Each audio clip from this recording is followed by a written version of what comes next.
So I think it has no relevance to our discussion. The third speaker on our panel is Dr. Manish Karmwar, Assistant Professor at Delhi University, and he will talk about a different subject, which is the African diaspora in India.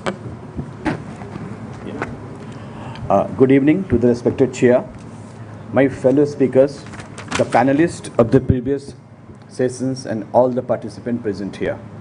I, Dr. Manish Karmwar, express my sincere regards and thanks to Director General, ICWA, Director Research, ICWA, for giving me this opportunity to talk to my topic, and it's an entirely different topic, because since morning we are listening about the trade cooperations, bilateral relations through the export and imports, but it's a totally different topic, because I'm going to present my paper on African diaspora in India, rediscovering trade relations through the cultural assimilation. In the diplomatic term, soft power or cultural diplomacy, we know this thing.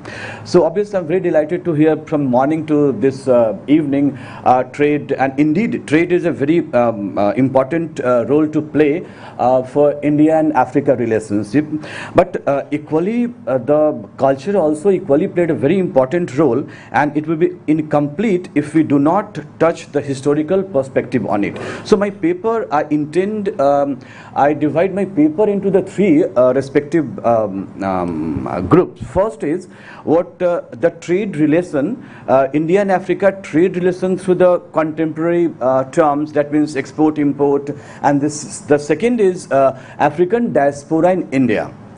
And the third part, some recommendation about how we grow our relationship further, enhance.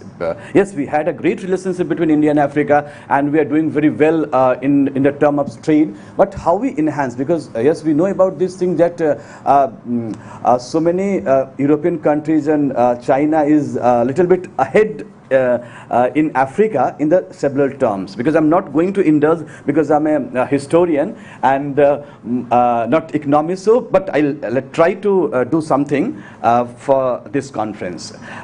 This is objective of my paper, which already I discussed about this thing, to discuss the trade relations through the edges, to cite the quantifiable reasons behind the relationship into two trading partners, to analyze the African diaspora in India, to elaborate the key factors and recommendations for further amplify the Afro-Indian relations, to enhance the trade relations through the cultural assimilations.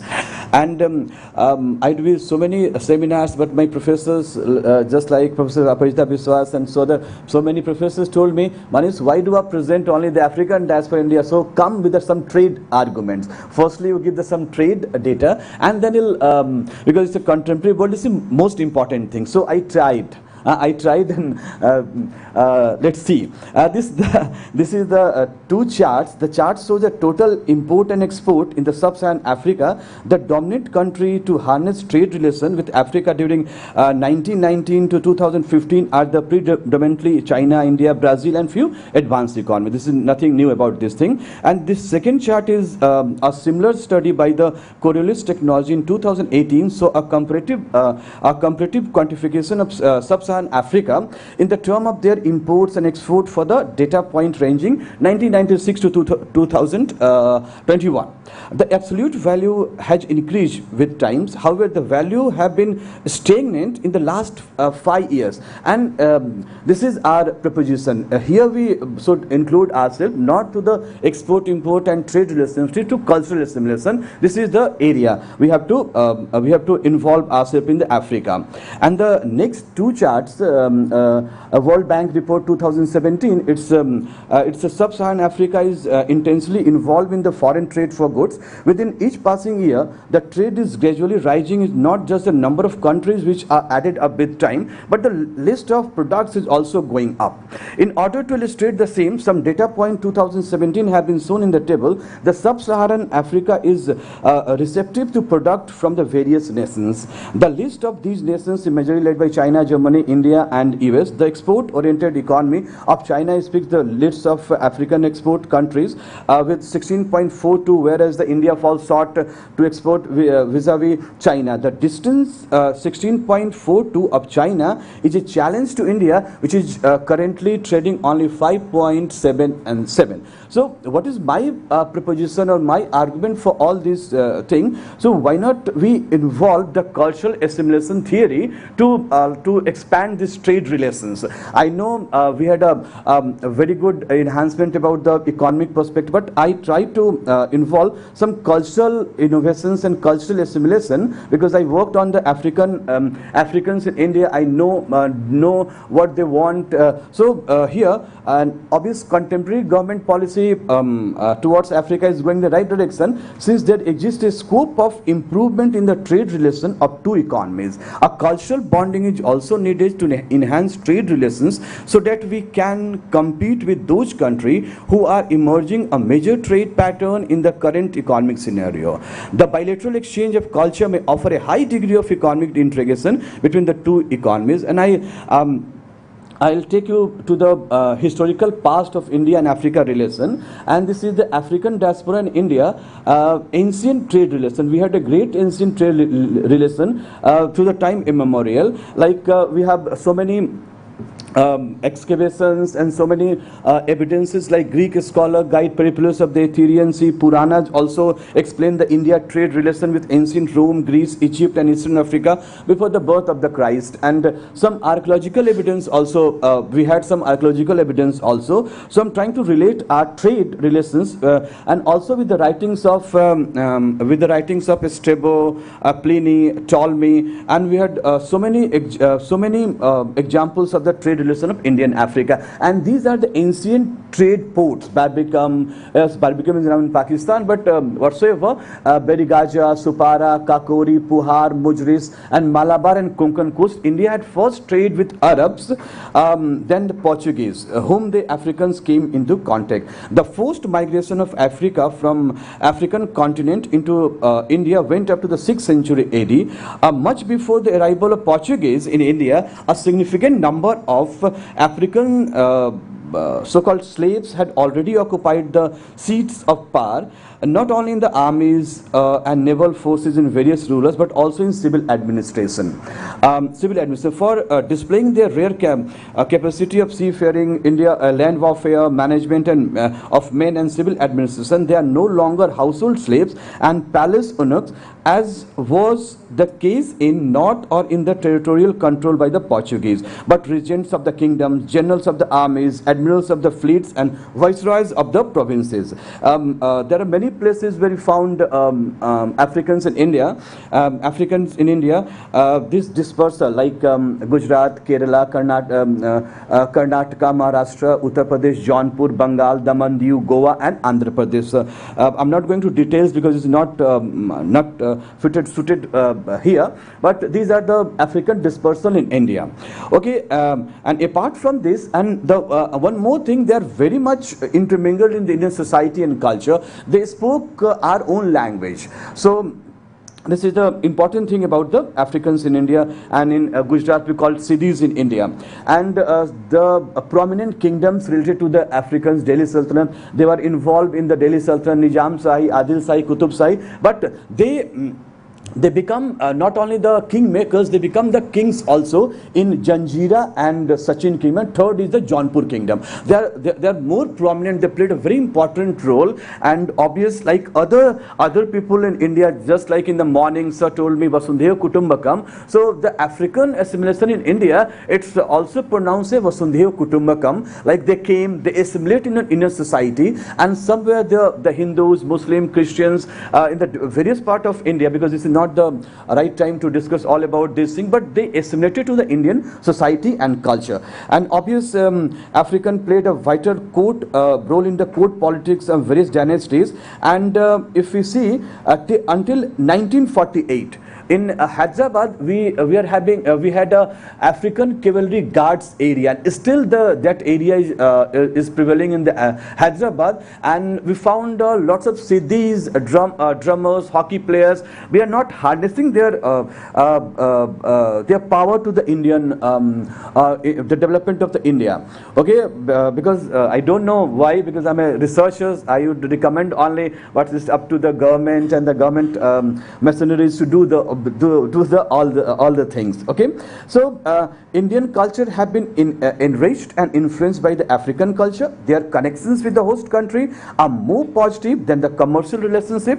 It is evident for the folk dances of the local areas of India where they reside. African musical styles and dance are mostly brought into the India by siddhis in traditional form, and these are the prominent faces in Africans in India, and now they intermingled in the Indian society. The first, it was the first evident was the Yaqut, the Rajia Sultan. Those who knows about the Rajia Sultan and movie of the Rajia Sultan, so he played a very in Indian one actor Dharmendra played a very important role of this Yaqut. So its popular culture also defy our long-ranging relationship between India and Africa. And in this respect, my few policy proposals to enrich the strengthening of the economic cooperation through the culture and cultural assimilation are. These are the few recommendations.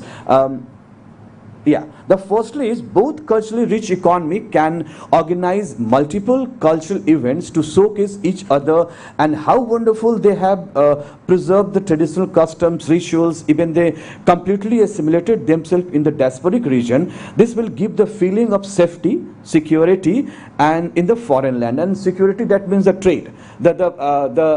We enhance trade through all these things, and in the political, in the foreign relation, P2P connections. I'm trying to connect something about the people to people connection. About the second, my second recommendation is important for in this respect. Both economies should focus in opening more educational institutions, and it's not IT sector. It's not, but when we portray our history and know the African history. It's not only economy, it's our day-to-day humanities, that means day-to-day history. Both economies should focus in opening more educational institutions oriented towards their respective educational curriculum so that young minds can know and understand each other's political, economic and social system, basically social system. Because when the Britishers came to India, they control our mind, but I'm not trying to control Africans' mind, and I'm not suggesting this, but when the Britishers came to India, through some implicit approach, they wanted to control our mind. And through the social structure, they can do what they want to do. But I'm not trying to say this, but the institutions should have a separate center for language and literature, linguistic departments. At least all central universities should definitely have a center of African studies in both the economies, because from last I did my PhD in 2010 till 2000, we are not having African studies department more than 3 or 4 places in all over India. So we must grow this this opportunity to identify some locations, some central universities to at least diasporic studies or African studies department, so we can harness their potentialities. And the third is to close-knitted economies can further link to investment promotions, tariff concessions, visa-free mobility, trade fair, especially in the diasporic regions, such as Sachin and Janjira. These 2 places are most important to showcase Africa. Look, we preserve your culture. Look, we preserve your identity. So come and trade with us, and we are a more feasible option for you. So these are the, as a social scientist, I try to give all these suggestions. It brings a sea-level change in their trade prospect. Project Mosam has been initiated by the government of India.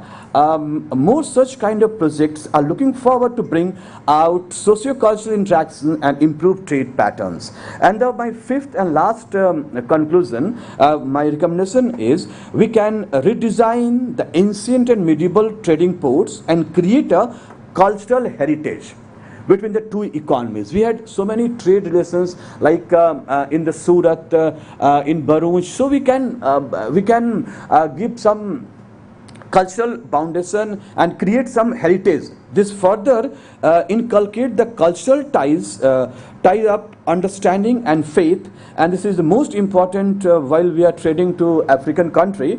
The social interaction amongst the Indian Africa countries implies that the trade is more bound to increase. So my assumption is here to intermingle society, our society in the Africa, African societies of India, so we could enhance our trade potential. And these some of the pictures when I was in Gujarat, because I'm working throughout every year I went there. These are some young Siddhis in Gujarat. This is the florist, one among the many occupational cities in Gujarat. This is the structural city village, not different from the rest of India.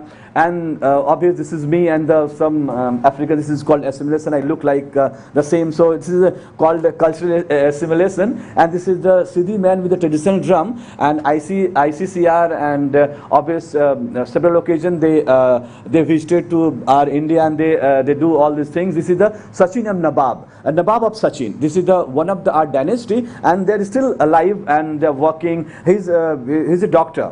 Right now, the Sachin, Nabab of Sachin. And this is the group of Siddhi population in Junagadh, and this is the Duma Sport in Surat. So I'm trying to portray, why not we create the heritage center here, and employment, unemployment situation are obvious. We are so many workforce, unemployed workforce, so we can employ some. And this is the Koli village near the Janjira fort, the second dynasty in India, and this is the beautiful fort.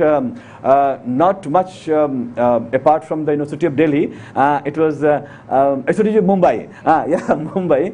So this is the Janjira fort. So this is my understanding about how we enhance the trade relations during tradition in this 21st century or globalized world through the cultural assimilation. And obvious Professor Abhijita Biswas observed, she feels the Indian diaspora occupies a significant position in Africa, Kenya and Tanzania. India has lots of goodwill and charity in Africa. It has established many schools, colleges, hospitals, industry. But she feels, or I also feel, that India lacks. India lacks this, and we have to more involved in the Africa to many. Somewhere you quoted all these things, and Professor Matthew, because he was my professor at my department, also told that the civil society dialogue is needed for the understanding of Africa and India culture. Thank you very much for giving this opportunity. Thank you, sir.